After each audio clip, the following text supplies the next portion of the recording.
బిల్వము అంటే మారేడు దళం. మారేడు చెట్టు చాలా చాలా గొప్ప చెట్టు.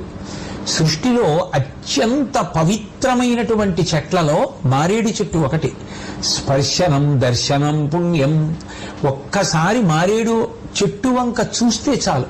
ఇంటి ముందు మారేడు చెట్టు ఉందనుకోండి, అటు వెడుతూ ఇటు వెడుతూ, ఇంట్లోంచి బయటికి వెడుతూ ఇంట్లోంచి బయటికి వస్తూ, పొద్దున్న నిద్ర లేవగానే ఇంట్లోంచి బయటికి వచ్చి ఒకసారి మారేడు చెట్టుని చూసి, శల్యూషము అంటారు, నటుడు ఎలా ఆడుతుంటాడో మారేడు చెట్టు అలా కదిలి ఆడుతున్నట్టు ఉంటుంది. రంగస్థలం మీద నటుడు ఆడినట్టు.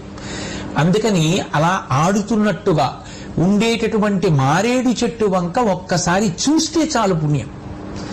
అంత తేలికగా పుణ్యాన్ని ఇచ్చేది ఇంకా లోకంలో ఏముంటుంది? దర్శనం, స్పర్శనం.